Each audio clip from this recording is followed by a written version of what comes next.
You're ready. Yes, we're ready. Hello, everybody. This is featuring Truman. He's been a long-time photographer, a biology teacher at the high school level. I first met him at... Now, am I going to be able to hear the gentleman that's going to introduce me? Introduce myself. Why don't you have him introduce himself? He might feel better at that.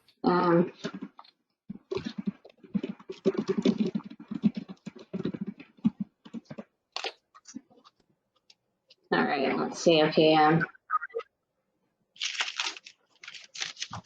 Oh, that chat came up and went down before I read it. Can you resend it?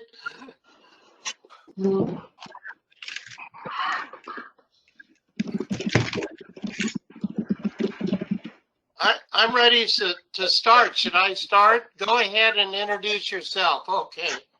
Truman Holtzclaw here, retired biology teacher.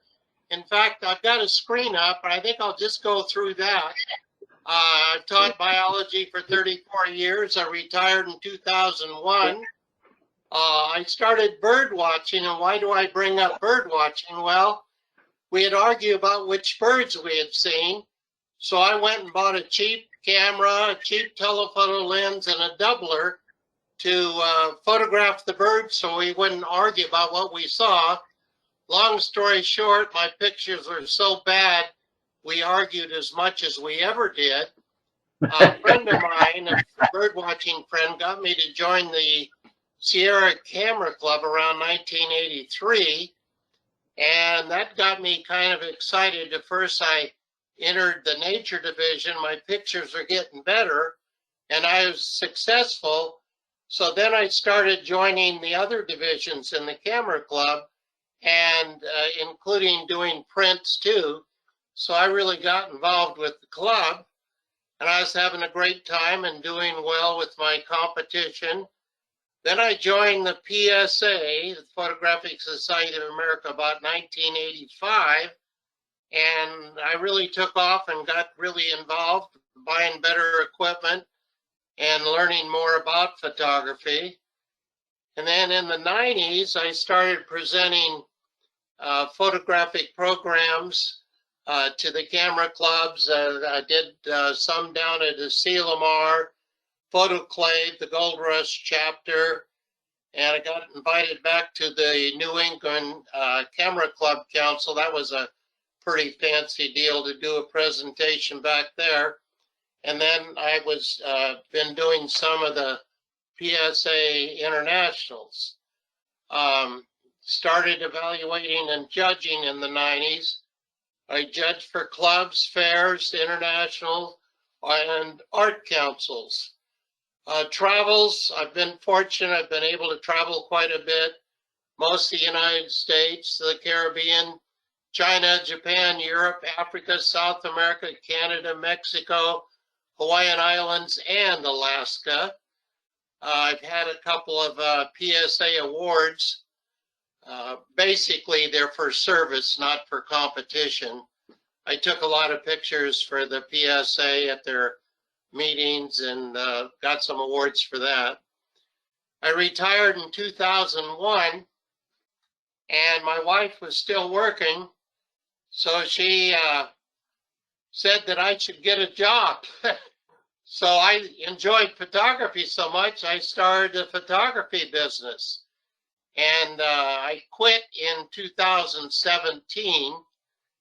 I never really made, well, I made money, but I was always able to spend as much as I was bringing in. I know one year I brought in 24,000. I was really proud of myself till my wife explained to me that I had spent 26,000. Anyway, I was shooting weddings, doing commercial portraits of the people working for the company, some real estate, all kinds of special events, whether they're honorary meetings. I was doing portraits, and then I started selling prints and even a few DVDs of the weddings that I had shot. 2009, I started a photo company, Photo Success Tours.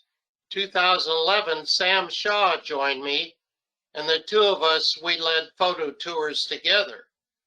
Our photo tours basically were 4 areas: Highway 395, Northern California and Oregon. We did the Redwoods. Death Valley was one of our trips. And then Eastern Washington, the Palouse was one of our trips. Places: I was born in San Jose, lived in Los Gatos for a while. During the war, I was raised in Capitola, moved down to Watsonville, up to Sparks, Nevada. And then in 1952, I moved to Sacramento, California. Okay, kids, that's a quick rundown of where I've been. I'm probably most noted for oversaturating my images and shooting wide angle cameras. I love wide angle cameras. So let's go ahead and take a look at some of these wide angle pictures. Here we have Death Valley, and this is 2 verticals put together to make a mirror image. And that pink stripe in the background, I used a slow shutter speed, and that was our rapid transit going by the front of the show there. This might be Sam Shaw laying down on the road. This is what I like about wide angle. You can get pictures that are different. Sometimes maybe not the most desirable, but this is up at Bandon. Wide angle, most of these are 20 millimeter or less. Typically, I shoot a lot with the 12 millimeter. Fly Geyser up on the Black Rock Desert. The Burning Man Corporation has bought these. In the spring, summer, and fall, they do lead trips there. I was able to get in there in the old days. Jim Cunningham took me in there. He had permission from the landowner. That's changed hands now. Planner, this is Folsom Lake when it's down low. Normally that bridge is about 100 feet below the water level. Balloon event up at Reno, wide angle, getting down close to the cloth that they lay their balloons out on. This is up in the White Mountains, wide angle. This happened to be a 20 millimeter, and I just like the way the wood caress the trees up above, frame the trees in. Over at Bodie, I'm sure a lot of you recognize this. Get down low in the grass with the wide angle, cut out a lot of stuff I didn't want, and just get the stuff I was taking. Up close on a horse with the wide angle makes his head look real big. Body looks very small. This is up at Death Valley at the racetrack.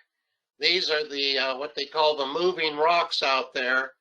Ice pushes them around in the wintertime, and sheets of ice form around them. Water might be 5 or 6 inches deep. The ice forms around the rock. The wind comes along and blows air underneath the ice sheet, lifts the rock up and pushes the rock around. Another wide angle shot. I found some palm trees out here. I was out before sunrise and it looked like a pretty good shot, so I shot it. This is the Palouse Falls up in eastern Washington. Again, another, I believe this is 12 millimeter shot to spread it out and so you can see the area. We have a local air museum here, and sometimes they open up. You can go out there at sunset and shoot. I made a black and white out of this and a profile shot. Up at the Grand Prismatic Hot Springs up at Yellowstone, shooting into the sun. This is a 12 millimeter lens. Down on the ground, this is a 20 millimeter lens. Get up real close to these mushrooms, and when I say close, I'm probably about 12 inches from these mushrooms. I bought a skeleton, and when I opened the box up, I couldn't believe it. It looked like it was dug right out of the ground. So I have fun with this, something a little different. Usually catches people's attention when I bring it out. This fall, on my way up to the PSA convention in South Dakota, we went out to shoot the salt flats in the morning. Well, just by luck, they were having a meet out there. They don't race, but they try to set speed records out there. And some of the vehicles were doing like 400 miles an hour, motorcycle doing 200 miles an hour. And like I say, we just got lucky. This is up at the wave. Had to bring that stick in from down below, but I wanted something to add a little different in there. Tried it in black and white. Looks good in color too. Down at White Sands, New Mexico. This was at sunset. Had some nice light coming in there. Oh, I'm lucky. This bridge is right here in my development. I'm in one of the Del Webb developments, Sun City, Lincoln Hills. I walk every morning, and I get a lot of animal shots. We get beaver, we get river otters, we get a lot of mink, we get some muskrats, plus all kinds of birds. So I feel very fortunate to live here. All right, now I want to play a game with you. It's going to be kind of hard to do since you can't talk to me, but we'll give it a try. What I'm going to do, I'm going to stick up a picture, and what I'd like you to do is to look at the picture and see what aspect of photography I'm trying to show you as maybe a good technique to use in photography. So you're going to have to kind of guess and follow along. So what I'm going to do, my example for this was to show you how you can use starburst to help accentuate and make a stronger image. So let's go to the next one. I'm going to wait just a little bit. What do you, oops, had that in the wrong order. It's supposed to be this. And then you're supposed to try to figure out, well, what's he trying to show us here? And I already showed you the answer. It's trying to show you that with a slow shutter speed, this is at one of the local fairs, you can get some interesting pictures. Okay, what am I trying to illustrate in this picture? Now, by the way, there's certainly not just one answer. There could be all kinds of answers for this. But the one I'm trying to get across here is to frame your images. Many times there's things around, you can frame an image and, you know, make the image a stronger image. Any guesses on this one? This has to do with the flower in the front. And I'm a strong believer, especially with wide angle, you gotta bring some foreground in. If you don't have foreground, your picture tends to be flatter. You have some good foreground, and I'm close to this plant. When I say close, I'm probably about 18 inches from the head of that plant. And what might I try to illustrate here? This is different. Usually catches people's attention. You ought to try it sometimes. I take a cloth with me, actually kind of a rubberized piece of material, set it down on the ground, and then I turn my camera straight up and shoot straight up. So if you're in a position where you might have, you're under something, you might try shooting up.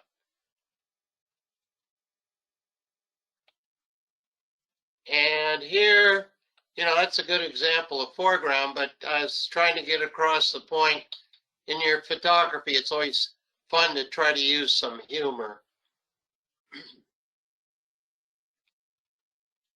Now, here's something, again, this could be a lot of things. It could be color, composition, But what I'm trying to get across here is, if you can, when you can, get pictures that are doing something. Now you could say action. If you feel better with the word action, you can use that. You know, like a waterfall or slow shutter speed, it shows a picture doing something instead of being a flat picture. And this one here, you could come up with a lot of guesses here. This was shot on a tour, a ship tour, and they have entertainment. So I took pictures, came home, saturated the heck out of them, used some filters, I don't know if it's Fractilius, and try to create something joyful, happy, and colorful. Okay, this one here, again, you could say a lot of things. What I'm trying to illustrate here is using artificial lights at nighttime to create something a little different. And this one's kind of interesting because I'm using a flashlight to light up the image, and mainly it's lighting this area right here and this area down in here.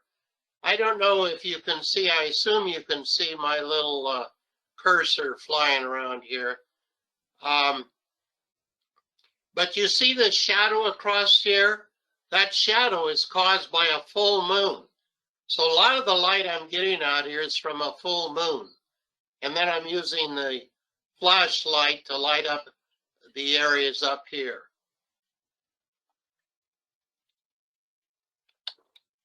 And what am I trying to illustrate here? Probably a lot of you use this technique. And basically, I'm just trying to get across the idea of using reflections to make stronger images.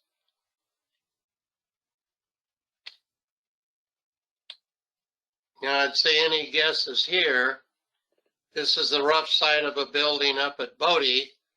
And a lot of times, and depending on where the light is, you can use texture to help improve your images, make them stronger. So when you get the chance, use textures to make your images stronger.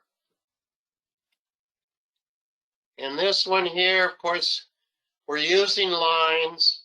We're getting up very close to that shovel. I'm probably within about 12 inches, 12 millimeter lens, and it kind of makes it more personal.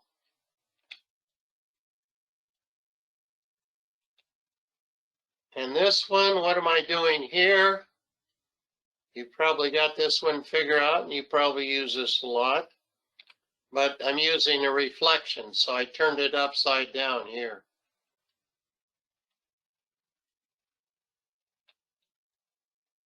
And this is down at Death Valley, the 20 Mule Team Road. And curves help your images. Generally, they'll make them stronger. This is one of the sweetest curves I've ever seen. You climb up on a little mound and you get this. If you don't climb up on the mountain, you don't even see it. You drive right through there and don't find it. Up tight and close, trying to show detail. I think it'll help make a picture more interesting. Isn't it? Of the chain, Mhm. What are we trying to do here? frame it and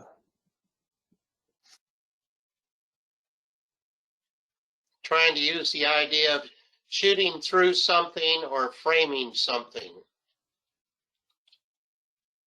This is up at Death Valley. This is what they call the Inyo Mine. By the way, this cabin that I'm shooting through is a pile of wood right now. This has to do with light. My favorite light is low light coming in from the side. So this is an example of strong side lighting. Again, this is sort of like the cabin we just had, shooting through something, using the arch in this case to frame turret arch. This is up at Arches National Park.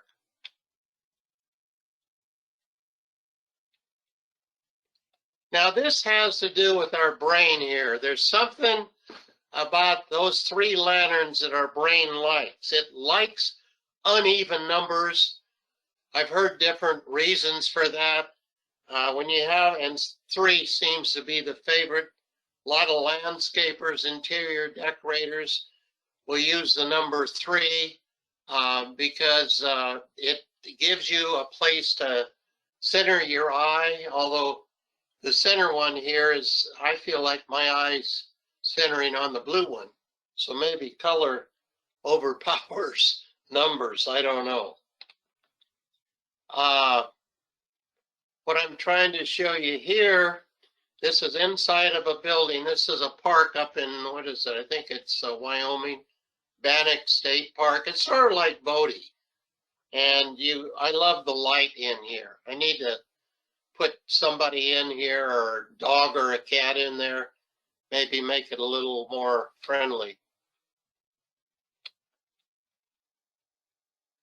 Okay, down at San Francisco, I'm trying to show lines here. You have the line of the waves, line of the foam. You got the lines of the bridge. You got lots of lines working here. The little circular line over here. And this one is to illustrate using lines. And another one, we had this earlier. Again, you could pick a lot of things.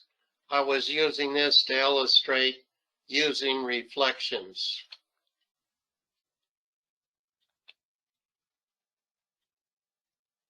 You know, this is in the top of a barn. This farmer let us go in there. Here was this little bouncy horse. I guess it was for his granddad or grandson. And the lighting up here I thought was beautiful. Gorgeous lighting. Old buildings are great for that. Okay, what are we doing with this guy? Does that look like a real skeleton, like it was just dug up? I thought it'd be kind of a white plastic one like you get at Costco. But this sucker, I mean, it looked like it just came out of the ground. And when you throw an image like this in, usually people are going to pay attention. It's probably not something they're going to hang up on their wall, but it does create some interest. And maybe in some cases you can make a story out of it. Shoot the unusual. What are we illustrating here? You can buy these, what they call star filters. You can buy some with 8 points or 16 points. You can not only get the star effect, but how many points you want on the star.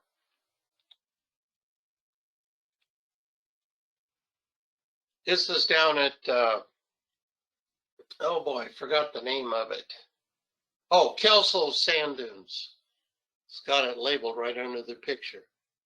And what I'm trying to illustrate here is you've got the beautiful flowers in the foreground.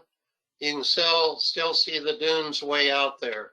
So foreground is so important, especially with wide angle lenses. Now, this one, some of you may do this. This is what they call a mirror image. This shot was a vertical. Then I took the vertical and I doubled it and flipped it and then put them together. If you're interested in doing that, if you just Google on YouTube mirror images, you'll find several of them. They'll tell you how to do this. Kind of gives Hearst Castle Pond a little different look. But they're fun and they create something new and different. Back up at Bodie again, and just a different perspective, probably one most people have not seen. And if you shoot through something like the arches, or in this case, there's an opening, it goes right through this building, and shoot through it to give a different perspective and maybe get your attention. Here I like the lines, how they receding lines make your pictures more interesting. Use them when you can. And you might recognize this gentleman. This is Sam Shaw. And look what he's got down there on the ground. He's got a mirror. And he carries that mirror around, and you put it down the ground, and you get shots like this. This was taken off of a mirror. So if you can't get your camera right down there, you can put the mirror down there and then shoot a picture of the mirror. Now, I'm going to show you two pictures. What am I trying to illustrate with these two pictures here? This is how it was taken, and this is how I played with it to what I think is a stronger picture, much stronger picture. So basically, I'm just saying, clean your pictures up. You know, don't leave all that stuff around, very distracting, especially the white areas, very distracting. So you can clean images up, make them much stronger. Now, I'm going to show you two pictures again, this one and this one. What is the difference? I'm in the same position.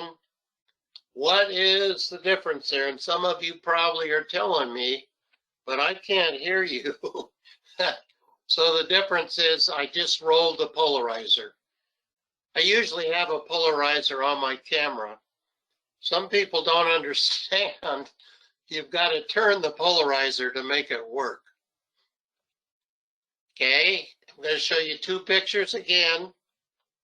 What is my point? What am I trying to illustrate here? Two pictures, almost from the same position.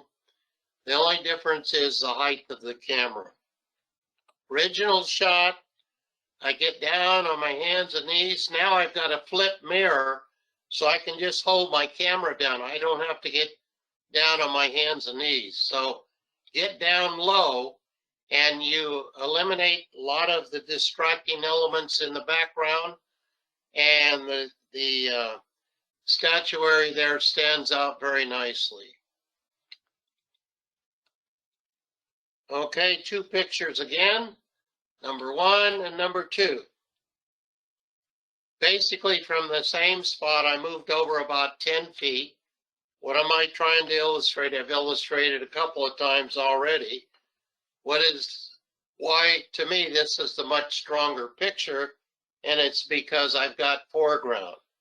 Here, no foreground. Here, I move over a little bit, I got foreground, and I think I have a stronger image.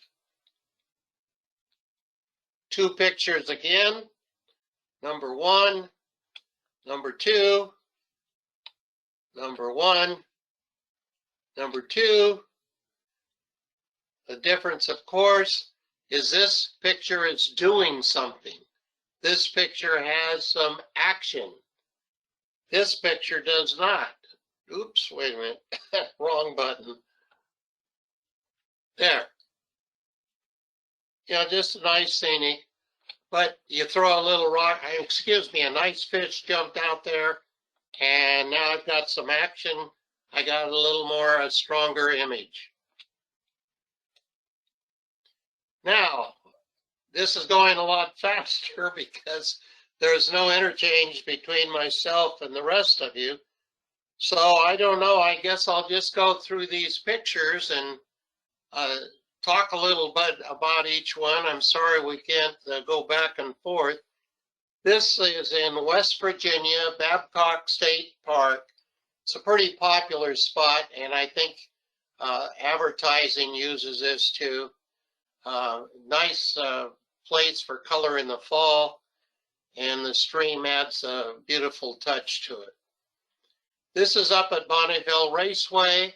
Again, I like using lines a lot, and this motorcycle, this guy was doing about 150 miles an hour on a motorcycle, a little too fast for me. Now with the new electric cars, they have all kinds of new categories that are just getting started out there. This wasn't one of the big meets, but they had a couple of vehicles pushing 400 miles an hour. This picture, I thought I had a pair of mating acorn woodpeckers, and I realized they're both males. So I don't know if they're gay males or if they're fighting over the acorn. Not totally sure what's going on, but it did make for an interesting image. This is up at South Dakota. I went up to Rapid City, South Dakota for the PSA convention. And they have, this train has, in about a 10-mile period, you've got about 10 crossings of the road. So, and the train goes very slow. It's for tourists. Goes like 10 miles an hour. So you can get ahead and plan your shot before the train gets there. And I was able to do it about 5 or 6 different times. Tried to get nice backgrounds in the pictures. I just got a new lens, a Sony 200 to 600. Took it up to Gray Lodge the other day and tried it out, and this is one of the images I got. Very nice, oops, very nice lens, but I'm 82 now, and I'll tell you the weight of this lens, lugging it around is too much. I'm going to send it back and stick with my 100 to 400. It's about 2.5 pounds lighter. This also was taken with the new lens. We have several bluebirds around here. Some of you probably recognize this. I got nice light coming in. It's in the afternoon, so I don't have direct sunlight coming in, and it makes for very dramatic light here. This is the mortuary at Bodie. We have a pond out here with bubblers for the fish to keep oxygen in there. And some days you get nice big bubbles. Well, if you look at the bubble, you can see me up there on the railing, leaning over, shooting these bubbles with a telephoto lens. So it's kind of a sneaky way to do a self-portrait. This is up at Burning Man, 2014. And then I played with saturation and filter and got maybe not a beautiful image. How about, can I say, interesting image? Same thing here. Took a shot of somebody bending over, applied, I think it was, oh God, I can't even think of it. One of the filters. I like shooting in the dust. Dust, again, you got a picture, it's doing something. If there were no dust there, it would be more difficult to visualize action going on. But with the dust there, it just makes for a stronger image. Playing around with filters, put a mask on with my neighbor kid, and used extrude in Photoshop to give me a different image. Again, colorful flowers, and I use an image or a filter. People always ask me, what'd you use? I don't remember what I use. I just keep playing until I get one I like. Black and white, I shoot those. I prefer color, but once in a while I'll lean over to black and white. You know, the strong blacks and whites really help a black and white jump out. A bird in flight, these are hard pictures to get. Bigger birds are easier. The smaller the bird gets, the more difficult. They're smaller to find them or in the camera, and small birds are tough. I had a foreign exchange student. Her friend brought her over for pictures. And this is in my garage. I didn't have a high ceiling, but this young lady was very good at doing these moves. I had a black tarp in the back, or a black cloth, and she jumped off maybe 5 times. So I was very happy with this. Went up to the Christmas Victorian holiday up in Nevada City, and this is one of the glass blowers up there. Then I used a filter on it. Please don't ask me which filter. I'm not sure. This is with my new 600 lens. Very sharp lens. I'm very happy with the images. Unfortunately, it's too big and awkward. It doesn't balance in my hands like my 100, 400. And if I want to shoot flowers, things up close, I can do it with the 100, 400. I can't do it with the 200, 600. So it's got some disadvantages. We heard there was a great gray owl at Prairie Creek Redwood State Park. Went up there. He wasn't hard to find because there's about 20 people out there shooting him. So we drove up, parked, went over, and shot away and got a lot of great pictures of the great gray owl. Here in Lincoln, they have a high school rodeo. And I like to go out there early in the morning and shoot some of the riders backlit against the sun. A neighbor kid again, the same one that was in that extrude picture.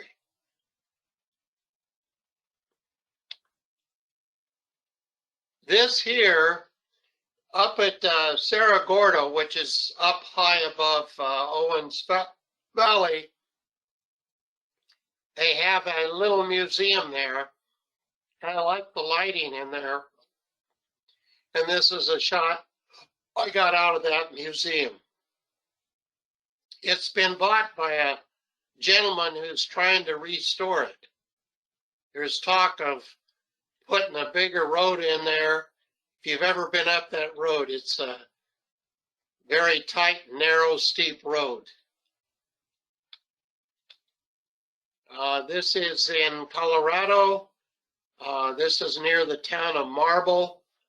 And I believe this is called the, oh boy, Marble Powerhouse. At one time they generated power here.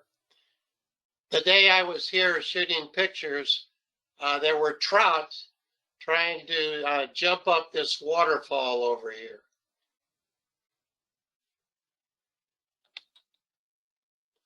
Using a filter. This year we have several hooded mergansers, and they usually travel in pairs this time of year. Excuse me, I'm going to have a drink of water here. Then somebody talked me into buying this Filter Forge filter. It's got lots of filters, so I'm starting to use that now and then. Puts a nice touch on the picture. Oh, this is up in the Palouse. This horse probably has more pictures of it than any other horse around. Everybody goes to the Palouse, and this is in the town of Palouse. This horse is there, and he's very good. I've been by there probably 5 times and probably seen him there at that door at least 2 times. I don't know if he's a show-off or what's going on there. This was shot in my garage. A model I know, she had her come over. I've got several musical instruments I buy at the Goodwill store and then pose them with this to give a very dramatic image here.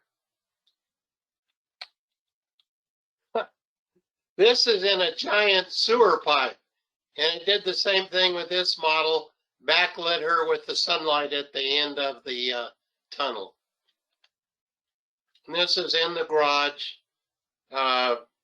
setting up some lights, black background. Black's easier to work with for me than the white one is. And here, the model came from up at the Burning Man. And then I cut her out and put her against a waterfall and put on one of the filters to get that fantastic waterfall there. This is interesting. This last spring, we had some harriers, northern harriers, raising young, and this is after the young were off the nest. The adults would go catch prey, and then they'd fly out, I guess, to teach the young to start catching their own food. But they'd fly out, and the young knew they were coming with food, so they'd fly up to meet her, or in this case, it's a male up there. He drops the food, and then the young catch the food. So that was a fun shoot, catching that. I have a lot of pictures like that.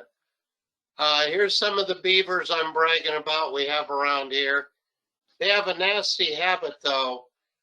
They like to cut down trees.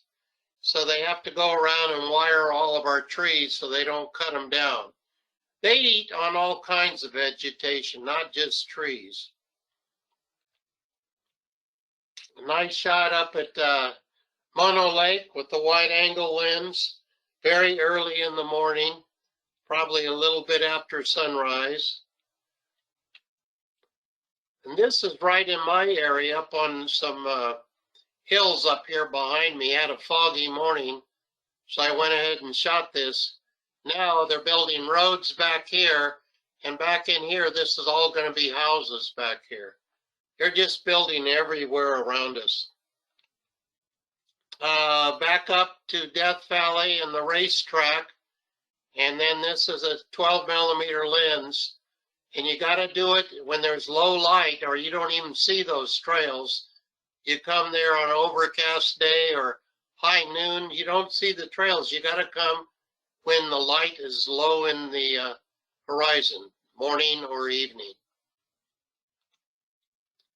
And down at the Palace of Fine Arts, this was early morning we shot this. This is, I'm very fortunate, right up above me here, probably about a 10-minute drive, there's a viewpoint where I've got this beautiful oak tree. So every day I look out, and if I think there's going to be a beautiful sunset, I get my car, run up the hill, snap some pictures. I've got many beautiful pictures up here. A macro shot up, this is a 100mm macro, up very close, trying to isolate some of the little grasses with some droplets of water, and produced a very dreamy jewel-like effect. This is inside a barn up in the Palouse. This barn was built, I forget, it's something like 1875. And you can see they're not real anxious about washing their windows. And that's great with me. Makes for a very interesting image. I have a lot of close-ups of different stuff around in here. And then we're shooting these in the ponds once in a while, maybe 2 or 3 times a year. White pelicans will come in here and fish. This guy caught a catfish, threw it up in the air, and I was lucky enough to get a shot. Here's something a little different. That's a porky, or that's a beaver skull. And I set it on a light box and put a martini glass, or actually it was a big, it's a big glass, and I put it over the skull so the light is coming from the bottom. I could turn it over and make like it's upright, but I prefer this positioning here. Something a little different and a relatively easy setup. Lots of wildlife out here, so I get to shoot a lot of the, in this case, a quail. I got this here about a week ago. The river otter has caught a little perch back here, like a sunfish. Here's a close-up on the river otters. I see them this time of year, I see them almost every day. I don't get a picture every day because usually they're just bobbing up and down out in the water. Those of you that travel Route 66 probably recognize this, although I have worked it over. This is Roy's Cafe on Route 66. And this lady owns a motorcycle shop. And anyway, she got on this bike for us, and this was a photo shoot. And then I went and played with it, some of the filters to produce something a little different. This is a model, and then I use a filter called Flood. She wasn't really laying in water, but you can change the ripples. You can do a lot with this filter called Flood. Down at Napa Valley, early morning, I got there and went out to shoot the guy squeezing the grapes. It's a statue, of course. And this lady walked out there, and I thought she added a lot to the picture. So I was real happy to see her come out. Down at the White Sands, New Mexico, shot at twilight, or the sun was down maybe a half an hour or so, and then used the slow shutter speed to give for an interesting picture. Again, playing with filters, chess game between the clown and the model. Okay, now, I've gone through a lot of pictures. I was hoping we might have some interaction, but that didn't happen. A few things here, and I'm about ready to shut down. In shooting, I enjoy all types of photography. I have not done any infrared photography. I have done a little underwater photography, but I enjoy all types of photography.